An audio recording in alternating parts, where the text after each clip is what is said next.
Okay, so hey guys, and welcome back to another Axel 72 video. And in today's video, I'm going to be giving my prediction for the Uisma Lima versus Shervantaigh Koopman fight. And so if you are new around here and you haven't yet subscribed, please do so, like the video if you do indeed like the video, and let's get straight into this. So this is for the IBO Super Welterweight World title, and yes, this IBO title isn't something too significant for the most part. It's not one of the major sanctioning bodies, but I always like to keep an update and do little prediction videos on the fights which take place because, for a lot of these fighters, especially some like a Uisma Lima, he's had to battle quite hard to even get to this position to be in for a chance at the IBO title. So it might be the only chance that he gets to fight for a world title. And for them, they fully believe it is a world title. It's as big as any of the other ones. So they're going to fight the best that they can. And they're going to, think it's, like I say, their world title fight, their big opportunity. And realistically, it can be. I mean, there's been plenty of occasions in which IBO champions have led on to fight for really big things. And I mean, there's a couple big IBO champions at the moment. I mean, Chris Eubank, I still believe, is an IBO champion at the middleweight or super middleweight division, and then Adam Azim is an IBO champ as well. There is still some reputable names who are IBO champs, and so there's still, like I say, a market for it, a route for it. And Uisma Lima, who has proven time and time again that he's able to go and fight all over the place and still have success, is aiming to do so again when he faces Koopman out in Koopman's home country of South Africa at the Emperor's Palace in South Africa, which is a home place for Koopman. It's a home stadium. He's where he's been fighting throughout the majority of his career. It's where he's really honed his craft and gotten comfortable. And so, again, full credit to Lima for going over there and taking the fight as the away fight, even though he is the champion. And there's not too many champions that are willing to do that. And maybe that's because Lima, due to the fact that he has been fighting all over the place, maybe doesn't have a great big fan base in Portugal. But at the same time, he has been representing Portugal, and he's just been doing it, like I say, all over the place. Maybe he's gathering more of a worldwide fan base. I'm not really entirely sure. But nonetheless, like I say, he's in against a guy in Koopman who is coming off an entertaining fight against Cook, who, if people don't know Cook, he's fought at a pretty high level. He's fought at a world level realistically, and so he was a good name, and like I say, a good name to have on the resume. And Cook dropped Koopman twice in the opening round of their fight, and then Koopman still went on to go on to win via TKO in round 5. So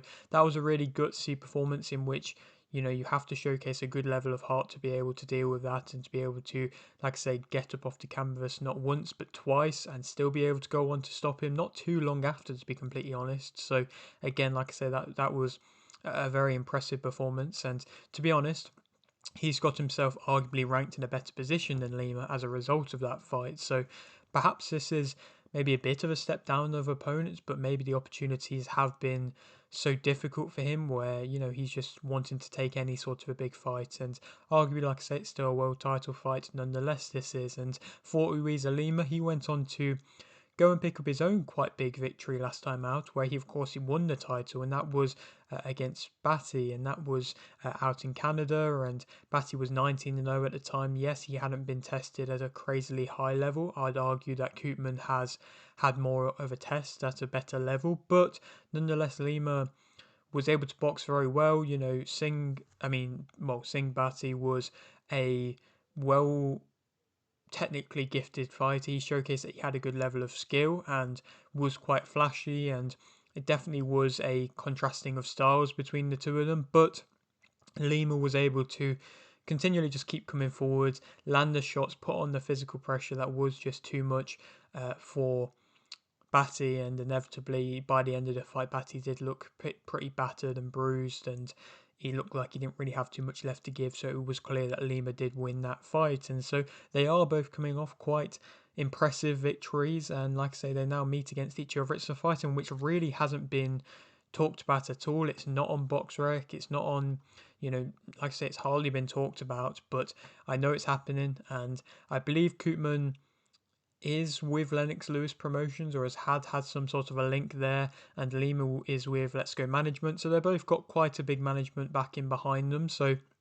that's something which could perhaps get them onto opportunities if they do win this fight. But of course, there has to be, a winner, and I'm going to say that Shervantaigh Koopman will win via unanimous decision. I think Koopman is, like I say, not the more so experienced, because Lima has fought at a high level, and yes, he had that defeat versus Aaron McKenna, but that's a fight in which has definitely aged well. Of course, what we've seen Aaron McKenna go on to do recently, where he beat Liam Smith, and also at the fact of that was at middleweight as well, and Lima is definitely that more suited super welterweight. But I think Koopman is really aiming to get himself into the limelight here, and aiming to get himself into an opportunity. And like I say, perhaps this IBO title might give him more opportunities, and I think he can be technically that bit better of a fighter, but at the same time he can still distribute a good level of power. I think his chin's going to be tested by Lima, but I don't think Lima has a crazy amount of power himself, enough to cause enough damage to be able to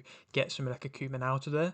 Perhaps he could get a late stoppage Lima, but I inevitably do believe, especially, there's neutral officials, but I think with the home crowd advantage as well, and also, like I say, I think Koopman is, like I say, a bit more technically gifted and can box a bit better. If he can put Lima on the back foot at any point, I think he's going to be able to have a lot of success. And then, like I say, I think Koopman's going to be able to win, like I said, via unanimous decision.